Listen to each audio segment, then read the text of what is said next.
నెల్లూరు నగరంలోని రంగనాయలపేటలో వెలిసి ఉన్న శ్రీ తల్పగిరి రంగనాథ స్వామి వారి దేవస్థానంలో బ్రహ్మోత్సవాల భాగంగా శేషవాహనంపై శ్రీ రంగనాథ స్వామి వారు భక్తులకి దర్శనమిచ్చారు. అమందానంద సందోహమూర్తయే శుభకీర్తయే అస్తు తల్పగిరీశాయ రంగనాథాయ మంగళం.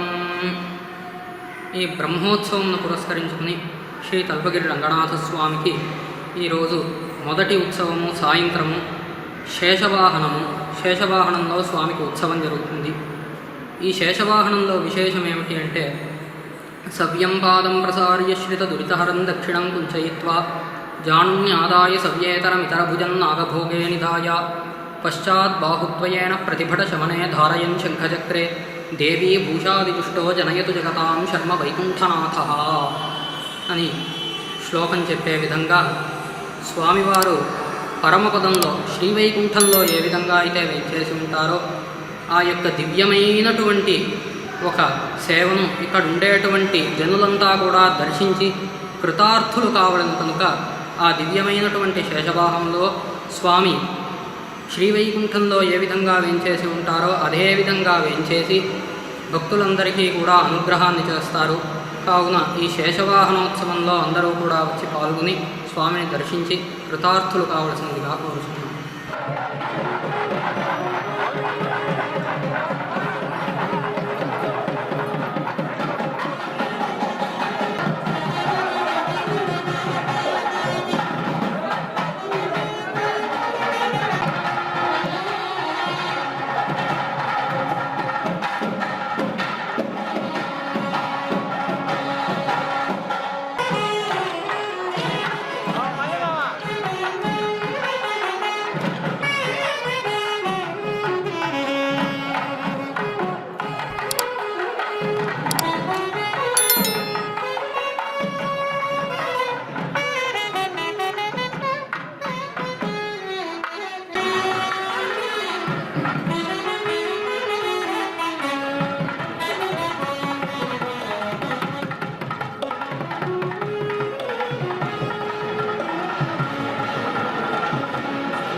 ఈ పోస్ట్ నచ్చితే లైక్ కొట్టండి, లేదంటే కామెంట్ చేయండి. బట్ సబ్స్క్రైబ్ చేయడం మర్చిపోకండి.